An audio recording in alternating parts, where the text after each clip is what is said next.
सुप्रभात बच्चों, आज की कक्षा में आप सभी का हार्दिक अभिनंदन है। बच्चों, आज की कक्षा में हम लेखक सियाराम शरण गुप्त जी द्वारा लिखित कहानी काकी को पढ़ेंगे। इस कहानी में एक छोटे बालक श्यामू और उसकी माँ, जिसको वह काकी के नाम से पुकारता है, उस अटूट संबंध को जानेंगे। श्यामू जो एक अबोध बालक है और उसकी काकी की मृत्यु हो गई रहती है।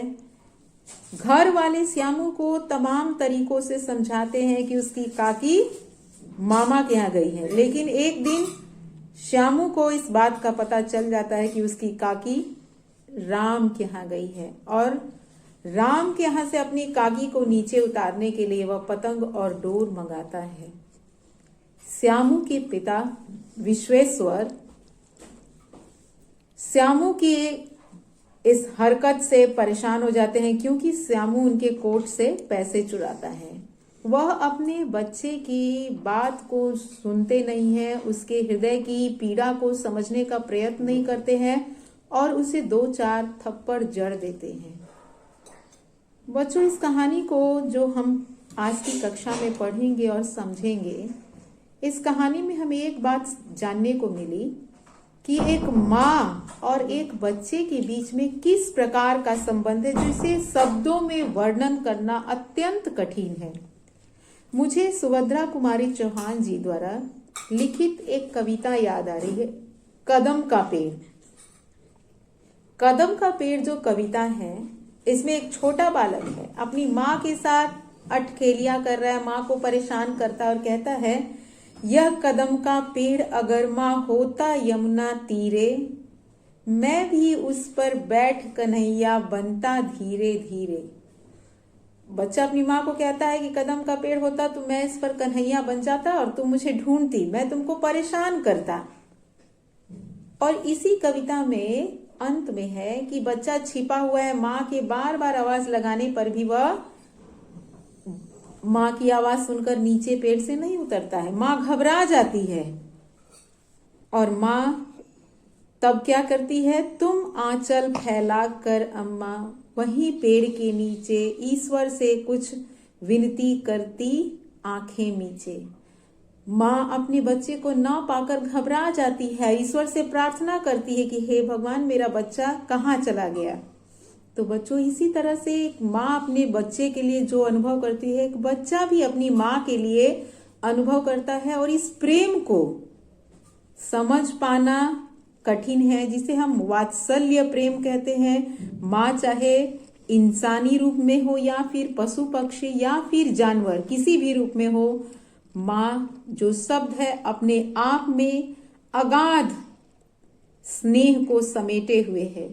तो चलिए बच्चों, हम लेखक सियाराम शरण गुप्त जी द्वारा लिखित कहानी काकी को पढ़ें और एक माँ और एक बच्चे के संबंध को समझने का प्रयत्न करें। बच्चों, आज हम पढ़ेंगे काकी शीर्षक कहानी, जिसके लेखक हैं सियाराम शरण गुप्त। बच्चों, सियाराम शरण गुप्त ने जो यह काकी कहानी लिखी है, बड़ी ही मार्मिक कहानी है, जिसमें पुत्र और माता के बीच का जो संबंध है उसका वर्णन है। तो चलिए कहानी प्रारंभ करें। उस दिन बड़े सवेरे श्यामू की नींद खुली तो उसने देखा घर भर में कोहराम मचा हुआ है। उसकी माँ नीचे से ऊपर एक कपड़ा ओढ़े हुए कंबल पर भूमि शयन कर रही हैं और घर के सब लोग उसे घेर कर बड़े करुण स्वर में विलाप कर रहे हैं। सुबह सुबह जब श्यामू की नींद खुलती है तो वह क्या देखता है कि घर में कोहराम मचा हुआ। कोहराम का मतलब आप लोगों का रोना, चिल्लाना, शोर। ऐसा क्यों हो रहा था? क्योंकि श्यामू की जो काकी थी, अर्थात श्यामू की जो माँ थी, वह कंबल ओढ़कर भूमि पर सो रही थी। सो नहीं रही थी, वह मर चुकी थी। लेकिन श्यामू को क्या लग रहा था कि उसकी माँ भूमि पर सो रही है। श्यामू एक अबोध बालक है। वह घर में देख रहा है कि लोग किस तरह से रो रहे हैं, दुखी है, करुण स्वर में विलाप कर रहे हैं। लोग जब उसकी मां को स्मशान ले जाने के लिए उठाने लगे, तब श्यामू ने बड़ा उपद्रव मचाया। लोगों के हाथ से छूटकर वह मां के ऊपर जा गिरा। बोला, काकी सो रही है, इसे इस तरह उठाकर कहाँ लिए जा रहे हो? मैं इसे न ले जाने दूंगा। लोगों ने बड़ी कठिनता से उसे हटाया। काकी के अग्नि संस्कार में भी वह न जा सका। एक दासी राम राम करके उसे घर पर ही संभाले रही। यद्यपि बुद्धिमान गुरुजनों ने उसे विश्वास दिलाया कि उसकी काकी उसके मामा के यहाँ गई है, परंतु यह बात उससे छिपी न रह सकी कि काकी और कहीं नहीं ऊपर राम के यहाँ गई है। बच्चों, जब छोटे बच्चे किसी बड़े से प्रश्न करते हैं किसी तरह का, तो बड़े लोग क्या होता है कि सही बात न बताकर बात को घुमाकर टाल देते हैं। और यहाँ पर जो श्यामू है, उसकी माँ की मृत्यु हो चुकी है। श्यामू एक अबोध बालक है जो समझ नहीं पा रहा है कि उसकी माँ को लोग कहाँ ले गए। वह देखता है कि उसकी माँ भूमि पर कंबल ओढ़कर सो रही हैं, तो लोग रो रहे हैं और बिना दया माया के उसको स्मशान घाट तक ले गए हैं। बार बार पूछता है कि उसकी काकी कहाँ है, उसकी माँ कहाँ है। तो लोग उसको समझाने के लिए कई बार बोल देते हैं कि मामा के यहाँ गई है। जैसे हम कई बार बच्चों को समझाने के लिए बोल देते हैं, उसी तरह से बड़े लोग उसको बोल देते हैं कि मामा के यहाँ गई है। लेकिन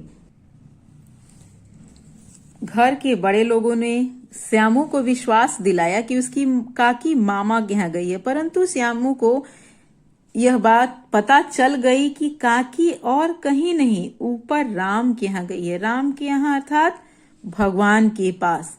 अब वह समझ गया था कि उसकी काकी ईश्वर के पास जा चुकी हैं और लौटकर नहीं आएंगी। काकी के लिए कई दिन लगातार रोते रोते उसका रुदन तो धीरे धीरे शांत हो गया, परंतु शोक शांत न हो सका। अब वह अपनी काकी के लिए कई दिनों तक रोते रहा, परंतु जो उनसे वह दूर हो गया था, उसके मन में जो दुख था वह शांत न हो सका। वह प्रायः अकेला बैठा बैठा शून्य मन से आकाश की ओर ताका करता। श्यामू अपने आप को अकेला पा रहा था और अपनी माँ के बारे में वह दिन रात सोचा करता था। एक दिन उसने ऊपर एक पतंग उड़ती देखी। न जाने क्या सोचकर उसका हृदय एकदम खिल उठा। पिता के पास जाकर बोला, काका मुझे एक पतंग मंगा दो, अभी मंगा दो। श्यामू ने क्या देखा? एक पतंग, और उस पतंग को देखकर वह बहुत खुश हो गया था। क्यों खुश हो गया था? उसको क्या लग रहा था कि यही वो पतंग है जो ऊपर आसमान तक जाती है और इसी पतंग की सहायता से उसकी काकी राम के यहाँ से नीचे आ सकती है। वह अपने पिता, जो यहाँ पर श्यामू काका कह रहा है, वह अपने पिता को कह रहा है और अपने पिता से कहता है कि एक पतंग मंगा दो, अभी मंगा दो। वह अब आप इसी वाक्य से समझ सकते हैं कि श्यामू कितना व्यग्र था, कितना व्याकुल था। बच्चों, माँ ऐसी चीज होती है जिसके बीच में जो स्नेह है, न कोई बच्चा अपनी माँ के बारे में व्यक्त कर पाता है, न माँ बता सकती है कि वो अपने बच्चे से कितना स्नेह करती है। यह एक अगाध प्रेम है जिसके लिए कोई शब्द नहीं है, बस हम इसे महसूस कर सकते हैं। श्यामू भी उसी तरह से व्यग्र था। पत्नी की मृत्यु के बाद से विश्वेश्वर बहुत अनमने से रहते थे। अच्छा मंगा दूंगा कहकर वे उदास भाव से और कहीं चले गए। श्यामू पतंग के लिए बहुत उत्कंठित था। वह अपनी इच्छा किसी तरह न रोक सका। एक जगह खूंटी पर विश्वेश्वर का कोट टंगा था। खूंटी जो घरों में कपड़े को टांगने के लिए कील ठोक देते हैं, उसे ही खूंटी कहते हैं। इधर उधर देखकर उसके पास एक स्टूल सरकाकर रखा और ऊपर चढ़कर कोट की जेबें टटोली। एक चवन्नी पाकर वह तुरंत वहां से भाग गया। श्यामू ने अपने काका अर्थात अपने पिता विश्वेश्वर से पतंग मंगाने के लिए कहा। विश्वेश्वर ने कहा कि ठीक है, मंगा दूंगा। उन्होंने श्यामू की बातों पर बहुत अधिक ध्यान नहीं दिया, लेकिन श्यामू उस पतंग को पाने के लिए, खरीदने के लिए बहुत उत्कंठित था। उसने क्या किया कि विश्वेश्वर की बिना आज्ञा के उनके कमरे में जो कोट टंगा था उसमें से एक चवन्नी निकाल ली। सुखिया दासी का लड़का भोलू श्यामू का साथी था। श्यामू ने उसे चवन्नी देकर कहा, अपनी जीजी से कहकर एक गुपचुप एक पतंग और डोर मंगा दो। देखो, खूब अकेले में लाना, कोई जान न पाए। सुखिया दासी का लड़का भोलू श्यामू का साथी था।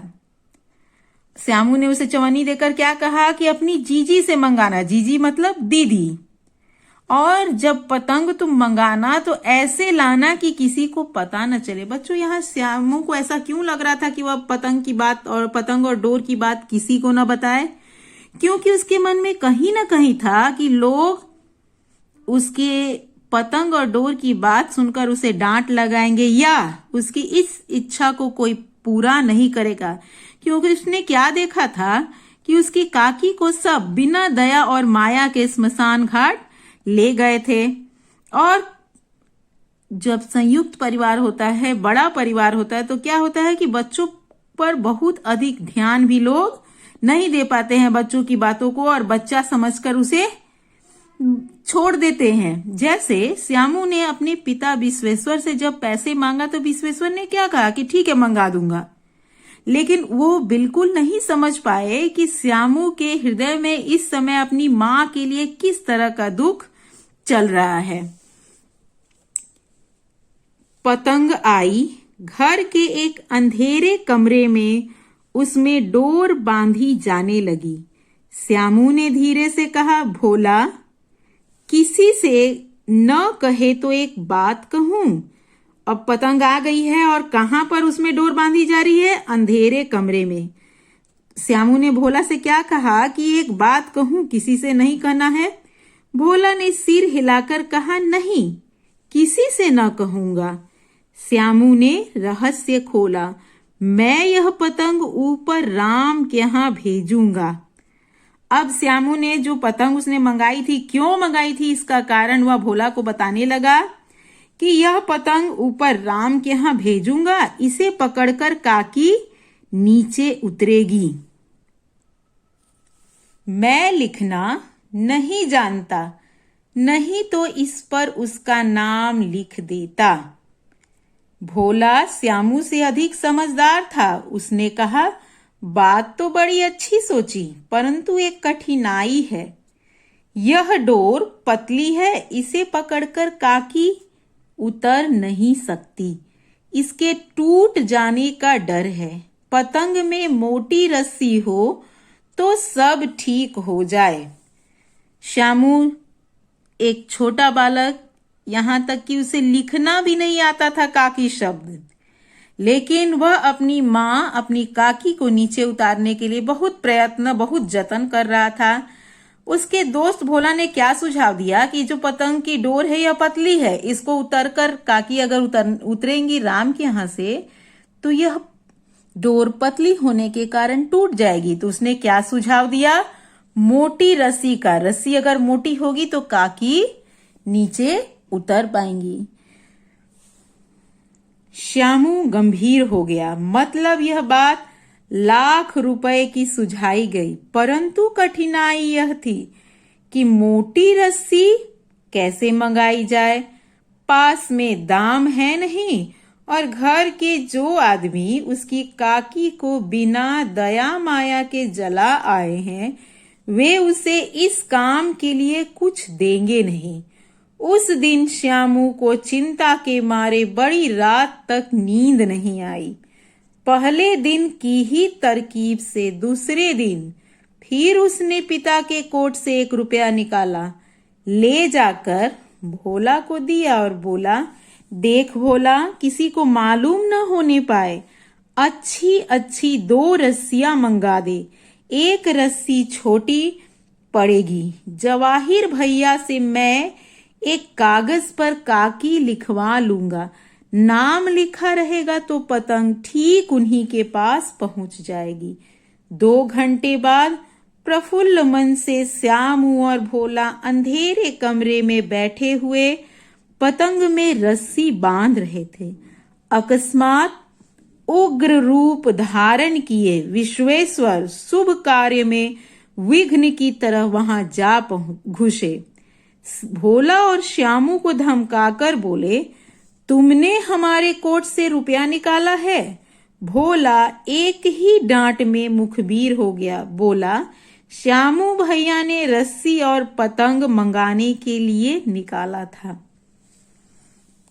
अब विश्वेश्वर को पता चल जाता है कि उनके कोट से किसी ने चोरी की है।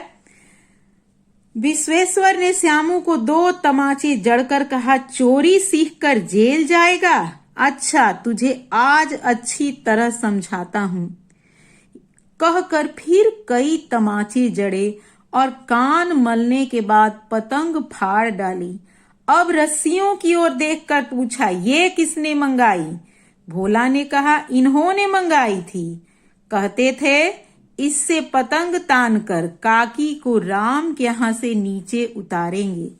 विश्वेश्वर हतबुद्धि होकर वहीं खड़े रह गए। उन्होंने फटी हुई पतंग लेकर देखी, उस पर चिपके हुए कागज पर लिखा था काकी। बच्चों, यहाँ पर विश्वेश्वर की क्या गलती थी कि उन्होंने बिना सोचे समझे श्यामू की बात सुनी भी नहीं और उसे तड़ातर थप्पड़ जड़ दिए। उन्हें लगा कि श्यामू चोरी सीख रहा है। बच्चों, हमें कई बार हम क्या होते हैं, क्रोध के कारण हमारी विवेक शक्ति नष्ट हो जाती है और हम सही गलत का फैसला किए बिना निर्णय ले लेते हैं। यही काम विश्वेश्वर ने किया कि श्यामू की बात नहीं सुनी, केवल भोला की बात सुनी और उसे थप्पड़ लगा दिया, उसका कान मल दिया। बाद में उन्होंने क्या देखा पतंग फाड़ने के बाद, कि इस पतंग को लाने का प्रयोजन क्या था, यह पतंग क्यों मंगाई जा रही थी। और जब उन्होंने उस पतंग को देखा तो वह हतबुद्धि हो गए, आश्चर्य से विस्मित हो गए कि उन्होंने कितना बड़ा अपराध कर डाला। तो बच्चों, यह जो हमने कहानी पढ़ी काकी, इससे हमें क्या सीख मिली कि प्रत्येक बालक के लिए उसके जीवन में मां का क्या महत्व होता है।